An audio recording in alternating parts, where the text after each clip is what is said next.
여러분 안녕하세요. 오늘은 가공육이 암의 위험을 어떻게 높이는지, 그리고 이를 예방하기 위해 어떤 식습관을 갖는 것이 좋은지에 대해 심도 있게 알아보도록 하겠습니다. 먼저 미국 암협회에서 권고하는 5대 음식에 대해 살펴보겠습니다. 이 식재료들은 암의 위험을 높일 수 있는 것들이오니 주의 깊게 시청해 주시길 바랍니다. 먼저 첫 번째는 오늘 상세하게 살펴볼 가공육입니다. 가공육은 햄, 소시지, 베이컨과 같은 음식들을 말하는데요. 조리가 쉽고 자극적인 맛으로 많은 사람들이 즐겨 찾는 식품입니다. 그러나 대부분의 가공육에는 아질산염과 같은 방부제가 포함되어 있는데요. 이 물질은 조리 과정에서 니트로사민으로 변환되어 발암 위험을 높일 수 있습니다. 세계보건기구나 암협회에서는 가공육을 인체 발암 물질로 분류하고 대장암을 비롯한 여러 암의 위험을 증가시킬 수 있다고 경고하고 있습니다. 두 번째는 적색육입니다. 적색육이란 소고기, 돼지고기, 양고기와 같은 육류를 말하는데요. 적색육의 과도한 섭취는 대장암의 위험을 증가시킬 수 있습니다. 특히 적색육을 고온에서 조리하면 발암물질이 생성될 수 있어 적정량의 섭취와 건강한 조리 방법이 중요합니다. 세 번째는 튀긴 음식입니다.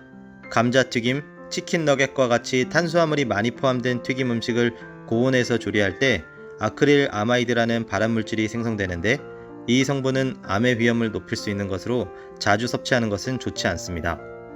네 번째는 과도한 소금입니다. 소금이 많이 포함된 음식, 특히 절인 음식은 위암의 위험을 증가시킬 수 있습니다. 과도한 소금 섭취는 위장 점막을 자극하고 암세포의 성장을 촉진할 수 있기 때문입니다. 다섯 번째는 설탕입니다. 설탕이 많이 들어간 음식을 먹으면 비만이 되기 쉽겠죠?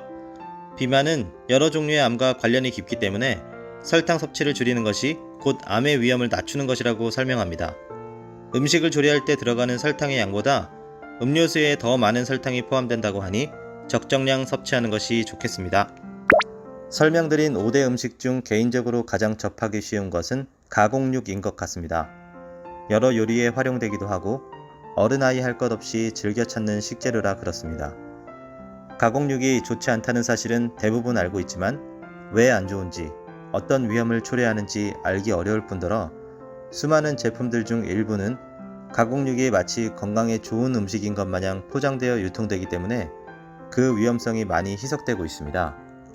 하지만 가공육을 인체 발암 물질로 분류하고 있을 만큼 위험을 초래할 음식이 분명하니 주의해야겠는데요.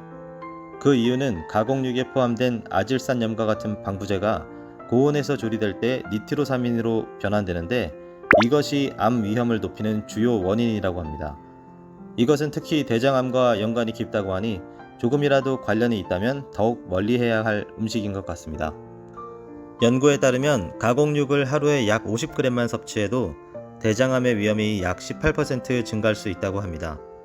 이는 가공육의 섭취가 비교적 적은 양으로도 암 위험을 크게 증가시킬 수 있다는 것을 말하는데요. 때문에 장기적으로 가공육을 자주 섭취하게 되면 암 발병 위험이 증가될 수 있으니 주의해야겠습니다. 모든 연령대가 가공육에 영향을 받을 수 있지만 특히 취약한 연령대는 청소년과 노인입니다. 청소년기는 신체가 급속히 성장하는 시기로 이때의 식습관이 건강에 큰 영향을 미치게 된다고 합니다. 가공육의 섭취가 잦을 경우 비타민과 미네랄의 결핍을 초래할 수 있으며, 이는 성장과 발달에 부정적인 영향을 미칠 수 있습니다. 하지만 인체의 면역 체계가 크게 발달되는 시기인 만큼 적정량의 섭취는 큰 문제를 야기하지 않는다고 할 수 있습니다. 반면에 노인의 경우는 일반적으로 면역 체계가 약해지는 시기이기 때문에 가공육의 섭취가 건강에 더 큰 영향을 미칠 수 있는데요. 게다가 노인은 청소년, 성인에 비해 소화기계가 약하기 때문에 발암물질 노출이 더 치명적일 수 있으니 가급적 가공육 섭취는 줄이고 영양가 높은 식단을 유지하는 것이 중요하겠습니다. 암의 위험을 예방하기 위해서는 가공육의 섭취를 줄이는 것도 중요하지만 비타민C와 E, 식이섬유의 섭취가 매우 중요합니다. 비타민C와 E는 항산화제로 체내에서의 발암물질 형성 억제에 도움을 줍니다.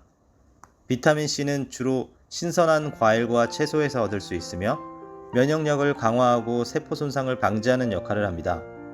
비타민 E는 견과류, 씨앗, 식물성 기름에서 발견되며 세포막을 보호하고 염증을 줄이는 데 효과적입니다. 식이섬유는 장 건강을 개선하고 대장암의 위험을 줄이는 데 도움을 줍니다. 섬유질이 많은 식품은 장 운동을 촉진하고 발암물질의 배출을 도와줍니다. 통곡물, 채소, 과일 등에서 식이섬유를 충분히 섭취하는 것이 중요합니다. 가공육의 섭취를 줄이고 암의 위험을 예방하기 위해서는 다음과 같은 식재료들을 포함하는 것이 좋은데요. 첫 번째는 채소와 과일입니다. 비타민C와 E가 풍부한 채소와 과일은 발암물질 형성을 억제하고 체내에서의 유해한 영향을 줄입니다. 대표적으로 브로콜리, 시금치, 딸기, 오렌지 등이 좋습니다. 통곡물도 섬유질이 많기 때문에 장 건강을 개선하고 암의 위험을 줄이는 데 도움이 됩니다.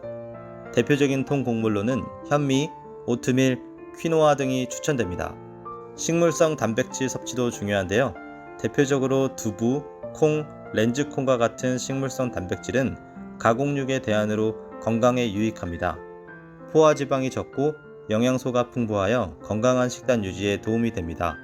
지금까지 가공육이 인체에 미치는 영향에 대해 알아보았습니다.